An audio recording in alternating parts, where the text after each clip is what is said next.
예, 하나님 말씀 봅니다. 에베소서 3장 1절에서 7절 말씀까지 보겠습니다. 에베소서 3장 1절로 7절 말씀 제가 읽어드립니다. 이러므로 그리스도 예수의 일로 너 이방인을 위하여 갇힌 자 된 나 바울이 말하거니와 너희를 위하여 내게 주신 하나님의 그 은혜의 경륜을 너희가 들었을 터이라. 그 계시로 내게 비밀을 알게 하신 것은 내가 먼저 간단히 기록함과 같으니 그것을 읽으면 내가 그리스도의 비밀을 깨달은 것을 너희가 알 수 있으리라.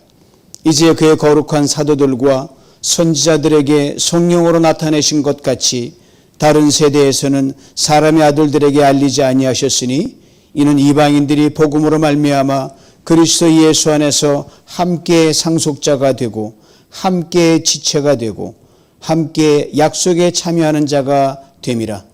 이 복음을 위하여 그의 능력이 역사하시는 대로 내게 주신 하나님의 은혜의 선물을 따라 내가 일꾼이 되었노라. 아멘. 할렐루야. 무더운 여름, 이제 가을의 자리를 양보하지만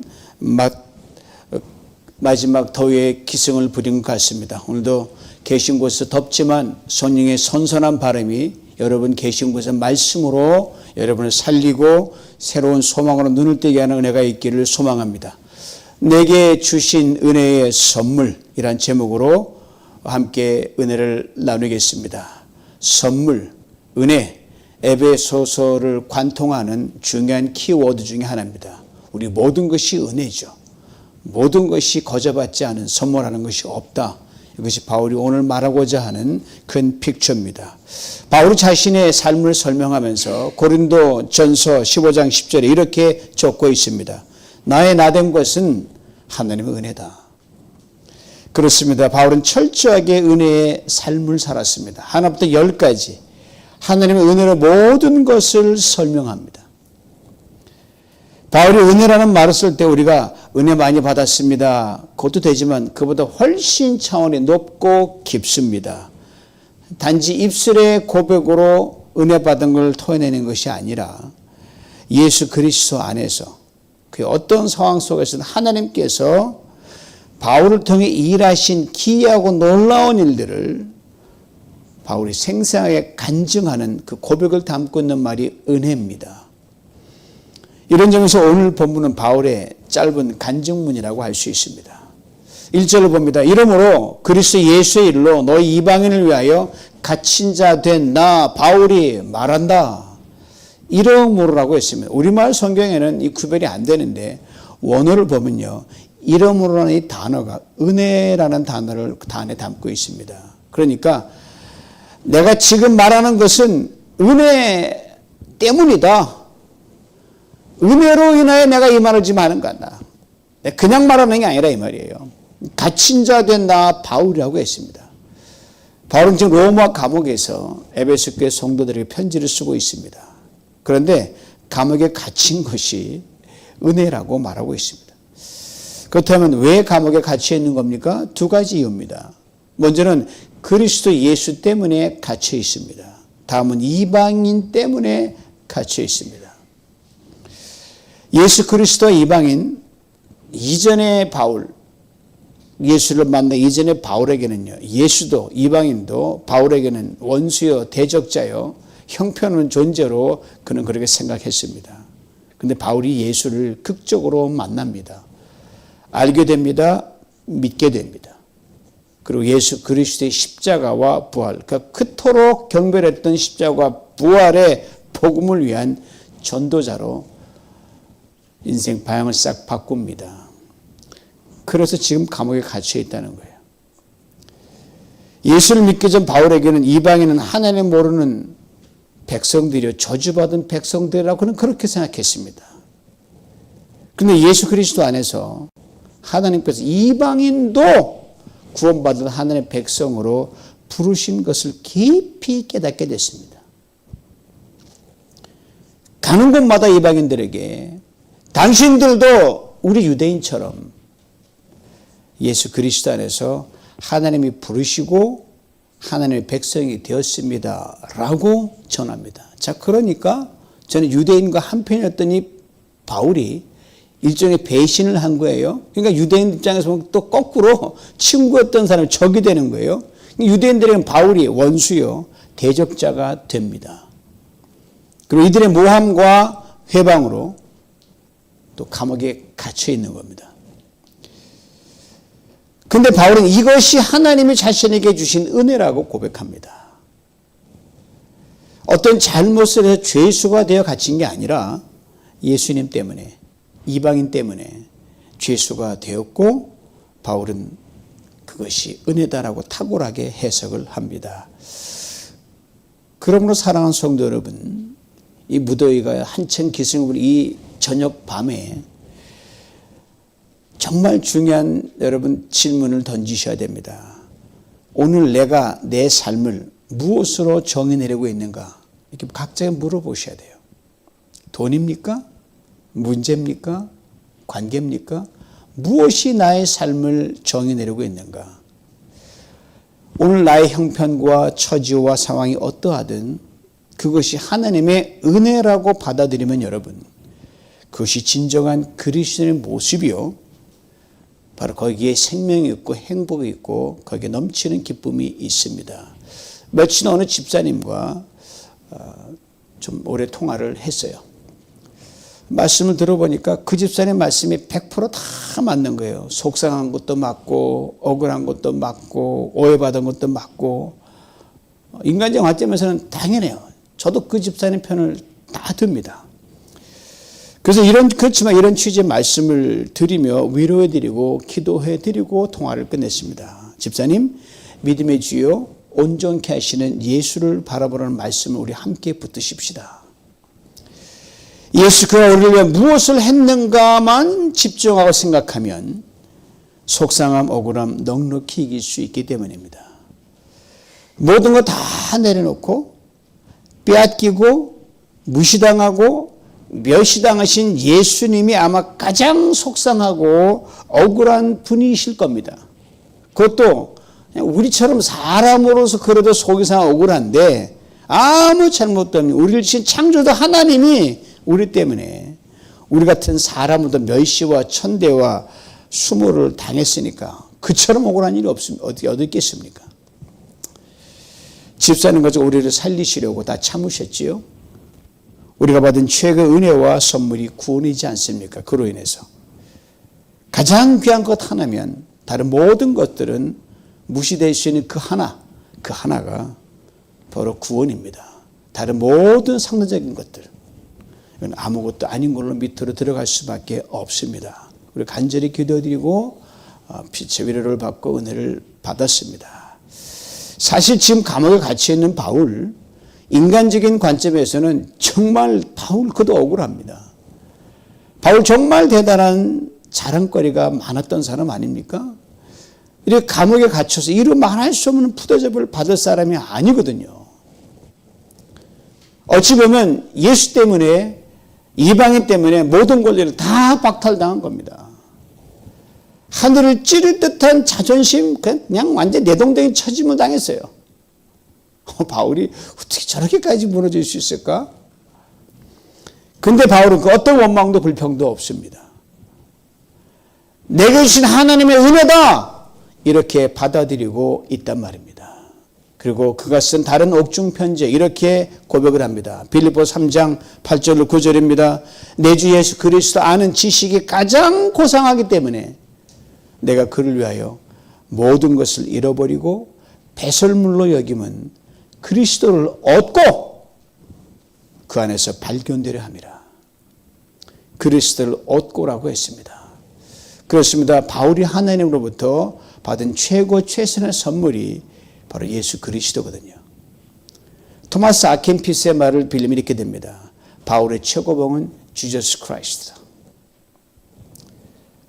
우리에게도 예수 그리스도가 최고 최선이 되면 또 그렇게 고백한 데 살아가면 여러분 인생 안 풀릴 일이 없습니다. 여러분 인생이 왜 꼬입니까? 그리스도인들이 세상 사람 몰라서 꼬이 우리는 알아도 꼬이는데 왜 주님을 최고봉으로 최고의 선물로 인식하지 못하기 때문에 그렇습니다.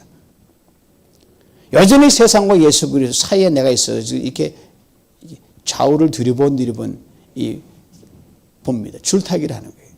나와 예수 사이에서 여전히 눈치 보고 있기에 삶이 그만큼 힘든 것이죠. 2절 말씀 봅니다. 너희를 위하여 내게 주신 하나님의 그 은혜의 경륜을 너희가 들었을 터이라. 너희를 위하여라고 했습니다. 즉 너희란 좁은 의미로는 지금 이 편지를 받는 에베소 교회 이방인 성도를 말하고요.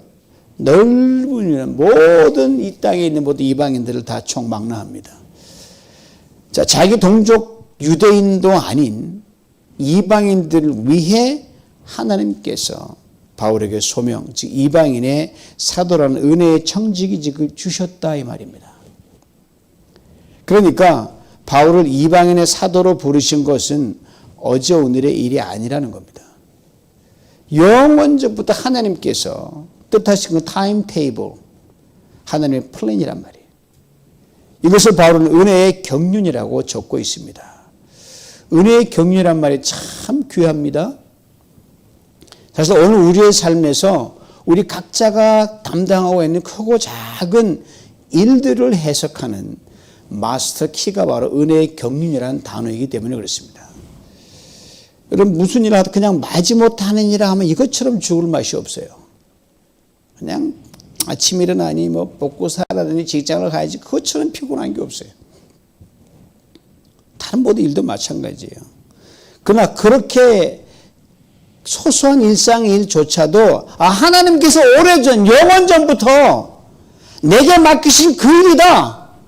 그렇게 받아들이란 말입니다.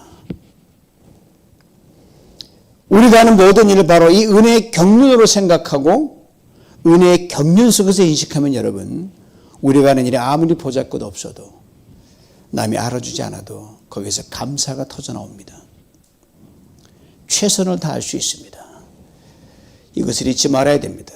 바로 이런 은혜의 경륜 속에서 우리 하는 모든 일의 방향성이 이제 방향이 딱 잡히는 거예요. 저는 나 중심으로는 움직였는데 나에게서 너에게로 방향이 파크로 나갑니다. 바울은 유대인인 우리에게서 이방인에게로 간다. 저는 상상도 못할 일이에요. 내가 하는 일이 나를 위하여서에서 너를 위하여로 방향 전환이 되는 것. 이것이 그리스도인의 진정한 인간관이요. 세계관입니다. 이 대목에서 한동대 총장으로 오래 봉직하셨고 몇 년 전에 천국 가신 김영길 총장님의 학생들에게 입버릇처럼 하신 말씀이 있어요. 공부해서 남주자. 그럼 이게 누구나 그렇게 쉬운 말이 아닙니다. 공부해서 돈 벌어야죠. 내가 출세해야죠. 어떻게 남은 줄 겨를이 있겠습니까? 그러나 그 모토가 공부해서 남주자였어요. 내가 공부하는 것은 다 남을 위해서다. 내가 하나님의 은혜를 입은 자로 이제 내가 내 삶을 누구를 위해 살아야 하나? 나를 위해서가 아니라 남을 위해 사는 것이다. 이렇게 후학들에게 평생 가르치고 지금도 그 후학들이 이 가르침을 통해서 곳곳에서 요소서에서 훌륭한 인재들로 역동적으로 일하고 있습니다. 그렇습니다. 그리스도의 존재 목적은요. 남을 위하여입니다. 바울이 평생 그런 삶을 살았어요. 예수를 알고 난부터는. 하나님의 은혜 밖에 있는 사람들이라 그렇게 이방인을 멸시하고 우습게 알았던 지난날의 자신의 그 엄청난 죄와 착각을 평생 뉘우치면서 빚을 갚는 심정으로 그렇게 살아갔습니다. 그리고 이방인들을 위해 복음을 전하는 그 일을 하나님께서 그에게 맡기신 은혜의 경륜이라 그렇게 고백합니다. 이방인을 위한 사도로 자신이 부름받았다는 그 사실을 바울은 이어지는 말씀을 통해 구체적으로 다시 설명합니다. 3절 4절을 봅니다. 곧 계시로 내게 비밀을 알게 하신 것은 내가 먼저 간단히 기록함과 같으니 그것을 읽으면 내가 그리스도의 비밀을 깨달은 것을 너희가 알 수 있으리라. 비밀이라고 했습니다. 여러분 비밀, 세상에 비밀 없어요. 비밀은 반드시 드러나게 되어 있습니다. 다만 언제 드러나느냐 시간의 문제입니다. 이것을 바울은 하나님의 경륜과 때 즉 카이로스로 설명을 합니다. 그리고 비밀을 좀 더 구체적으로 이렇게 설명합니다. 그리스도의 비밀, 그냥 비밀이 아니다. 예수 그리스도의 비밀이다. 즉 하나됨의 비밀입니다. 이방인과 유대인이 하나 되는 가장 큰 하나됨이죠. 이것을 바울에게 계시로 알게 해주셨는데 이방인과 유대인이 하나가 되는, 그래서 본인이 이방인의 사도가 되는 이 결정적인 이 사건, 이 비밀을 언제 알게 됐느냐. 학자들 간에 여러 가지 많이 의견이 있지만 대체로 네 가지로 압축이 되는, 첫째가 다메섹 도상에서 예수를 만났을 때였다. 다음은 다메섹 경험 후에 아라비아로 가서 몇 년을 있었는지 그때였다. 다음은 고향 다소에 내려가서 오랫동안 집구하고 있을 때였다. 다음은 안디옥 교회에서 바나바와 공동 담임할 때였다. 다 일리가 있지만 저는 이렇게 생각합니다. 다메섹에서 예수 그리스도를 극적으로 만난 경험 직후라고 저는 그렇게 생각합니다. 왜냐하면 그때 바울이 강한 빛 때문에 3일 동안 눈을 뜨지 못했거든요. 거의 실명을 당할 뻔했어요. 그때 다메섹은 누군가의 집에 끌려서 갔는데 그때 하나님께서 아나니아를 보내서 바울에게 안수하라고 해서 안수한 즉시 눈에 비늘 같은 거 떨어졌다고 해서 바울의 눈이 깨끗이 다시 뜸을 당합니다. 그때 성령을 통해 바울이 이렇게 말씀하셨어요. 너를 이방인의 사도로 택했다. 그런데 에베소에는 이 극적인 경험이 나와 있지 않거든요. 바울이 에베소를 쓰기 전에 자신의 다메섹 회심 사건을 에베소 교회 성도들에게 간략하게나마 짧게나마 자기를 소개해야 되니까 서신으로 보냈을 가능성이 있습니다. 그래서 내가 먼저 간단히 기록함과 같다는 이 말이 이것을 짐작하게 해줍니다. 물론 그 편지는 지금 존재하지 않습니다. 또 같은 의미의 이 비밀이라는 단어가 또 에베소 1장 9절에 나와 있거든요. 이를 미루어 먼저 간단히 기록했다는 것은 오늘 본문 앞에서 이미 바울이 적어 내려갔던 에베소 1장 2장의 편지글을 말합니다.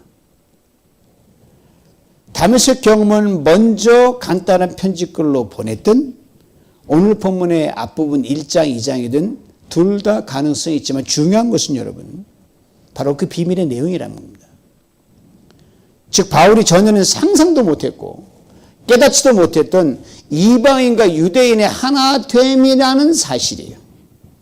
이제 바울이 이 비밀에 대해 이렇게 설명합니다. 오늘 보면 5절이에요. 이제 그 거룩한 사도들과 선지자들에게 성령으로 나타나신 것과 같이 다른 세대에서는 사람의 아들들에게 알리지 아니하셨으니, 이 말씀을 대하면서 에베소 5장에서 남편과 아내를 설명하고요. 그리고 교회를 남편과 아내와의 관계에 설명할 때 바울이 이렇게 말한 대목이 오버랩이 됩니다. 에베소 5장 32절이에요. 이 비밀이 크도다. 나는 그리스도와 교회에 대해 말하노라. 남자와 여자 사실 완전히 딴판입니다. 그래서 어느 책에서 언급했듯이 서로 다른 별나라에서 왔다고까지 하잖아요. 화성에서 온 남자, 금성에서 온 여자. 이렇게 다른 남자 여자를 하나님이 하나가 되게 하셨으니 바울은 그 비밀이 크다고 했고요. 그리고 작은 일이든 큰 일이든 곰곰이 들여다보면 온 세상 일들 하나님의 간섭이 없으면 되는 일이 없기에 다 비밀이요 신비입니다. 그 중에서 남자 여자를 하나 되게 한 것이 가장 큰 비밀이라는 거예요. 바로 여기서 바울이 교회도 그렇다 이렇게 말하고 있는 거예요. 서로 다른 사람들, 저희 교회도 모든 배경이 다 다르잖아요. 연령 다르죠. 뭐 출신 다르죠. 뭐 배움 다르죠. 가지고 있는 모든 재정 다 다르죠. 다 달라요. 각자를 불러내서 예수 그리스도 하나님의 자녀가 되었기 때문이에요. 다 다른데 그 예수 안에서 하나가 되게 만든 거예요. 가장 두드러진 케이스가 바로 뭐냐, 유대인, 이방인 왼수요 말이 안 되는데 이들을 하나로 만든 거예요. 그 어떤 차별도 어떤 우열도 없이 하나님의 자녀가 되는 것. 그래서 이 비밀이 크다 이 말이. 이거를 남편과 아내의 비유로 설명을 했습니다. 그렇다면 비밀이 언제 밝히 드러나고 알려졌느냐? 여러분, 비밀을 알고 있는 사람과 비밀을 알고 있지 않은 사람과는 엄청난 차이가 있어요. 결국 알게 되겠지만 그 궁금해서 알지 못할 때는 그냥 비밀을 아는 사람이 그렇게 부러울 수가 없는 거거든요. 나중에 다 알려질 것이지만 적어도 그 비밀을 내가 알고 있다는 그 사실 하나만으로 여러분 나의 자존감과 나의 가치는 엄청나게 높게 되어 있습니다. 우리가 예수를 믿고 큰 비밀 안에 들어와 있는 세상 사람은 모르니까 모르는 사람은 우리는 무시할 수 없지만 그들이 느끼는 우리가 상당히 굉장히 똑같은 거예요. 바로 이 비밀이 알려진 시점에 대해 바울이 이렇게 설명합니다. 5절을 다시 불러옵니다. 이제 그의 거룩한 사도들과 선지자들에게 성령으로 나타내신 것 같이 다른 세대에서는 사람의 아들들에게 알리지 아니하셨으니 시간적으로 두 부류의 사람들로 구분하고 있습니다. 먼저는 그의 거룩한 사도들과 선지자들이고요. 다음은 다른 세대의 사람들의 아들들입니다. 전자는 신약 시대를 말합니다. 즉 예수 그리스도의 땅에 오셔서 영원전부터 있어왔던 하나님의 경륜이 이루어진 것, 그 시대의 사람들이에요. 이것을 바울은 1장에서 때가 찬 경륜이라고 했습니다. 후자는 구약시대를 말합니다. 구약시대 내노라한 선지자와 예언자들이 많았잖아요. 이사야, 예레미야, 에스겔, 호세아, 말라기 이루 될 수 없을 만큼 무지무지 많아요. 그런데 알리지 아니하셨다라는 말은요. 이사야, 예레미야 이 사람들에게 예언으로 알려줬지만 이 말은 육신으로 오신 메시아로는 알지 못했다는 겁니다. 그들이 한 번도 봤어야죠. 신약시대 사람 다 봤거든요. 바로 이들 구약의 사람들에게는 예수 그리스도가 비밀이었습니다. 나름대로 오신다 했지만 보지도 못하고 어디서 그냥 뭔지 모르니까 비밀이었어요. 그러나 사도들 그리고 이후 이 오신 예수 그리스도를 사도들의 증언과 기록인 성경을 통해 알게 된 사람들, 저와 여러분을 포함해서 우리들에겐 예수 그리스도는 더 이상 비밀이 아닙니다. 공공연한 사실이 되어버렸기 때문입니다. 그러기에 이 비밀이 드러난 시대인 신약시대와 이후 쭉 오늘 우리가 가는 이 시대를 은혜 시대라고 부르는 이유가 바로 거기 있습니다. 하나님께 예수 그리스도를 통해 당신의 그 놀라운 구원의 비밀을 우리에게 확실하게 온 천하에 다 밝히 드러내 보이셨기 때문입니다. 이제 바울이 여기서 한 걸음 더 나아가 이 비밀인 예수 그리스도 안에서 하나님이 행하신 일을 구체적으로 설명합니다. 오늘 보면 6절이에요. 이는 이방인들이 복음으로 말미암아 그리스도 예수 안에서 함께 상속자가 되고 함께 지체가 되고 함께 약속에 참여하는 자가 됨이라 세 가지를 말합니다. 전에는 유대인만 하나님의 상속자였어요. 전에는 유대인만 하나님의 자녀였습니다. 전에는 유대인에게만 약속이 있었어요. 그러나 이제는 더 이상 아니라는 겁니다. 놀랍죠? 이방인도 유대인과 함께 상속자입니다. 이방인도 유대인과 함께 하나님의 자녀입니다. 이방인도 유대인과 함께 아브라함의 약속과 복을 받습니다. 꿈만 같은 일이 현실이 된 것입니다. 유대인들이 이거 하나 붙들었는데 이것이 아니라고 바울이 얘기하니까 죽일 놈이란 그 지적을 받는 건 어쩌면 당연했을지 모르겠어요. 왜? 그 엄청난 걸 빼앗겼으니까. 나누지니 얼마나 힘들겠어요? 아니, 저는 꿈도 못 꾸던 일이었어요. 오랜 역사의 시간 동안 결코 만날 수도 없고 한 지붕 아래 거할 수도 없었던 완전 이질적인 두 부류의 사람들, 이방인과 유대인이었거든요.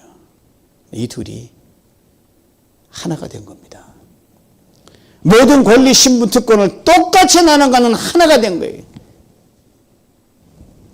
이것이 바로 예수 그리스도 안에서 하나님께서 행하신 구원입니다. 이것이 복음입니다. 그러게 하나님의 은혜의 선물입니다. 먼저는 받을 자격이 없는 유대인들에게 거저 주셨기 때문입니다. 다음은 받을 자격이 없는 이방인들에게도 거저 주셨기 때문입니다. 그리고 무엇보다도 받을 자격이라고 눈꼽만치도 없는 죄인 중에 괴수요 포악한 살인자인 바울에게도 거저 주셨기 때문입니다. 바울 자신을 일컬어 이 말을 했을지도 몰라요. 그러기에 예수 그리스도의 이 크고 놀라운 구원의 복음을 전도자가 된 것에 대해 그냥 구원 받은 것만도 감사한데 이 복음을 전하는 전도자가 된 것에 대해 얼마나 기쁘겠어요. 바울이 이렇게 선언하는 거예요. 오늘 마지막 7절입니다. 들어보세요. 이 복음을 위하여 그 능력이 역사하는 대로 내게 주신 하나님의 은혜의 선물을 따라 내가 일꾼이 되었노라. 요즘은 복음을 위해 일꾼이 되었다는 건데요.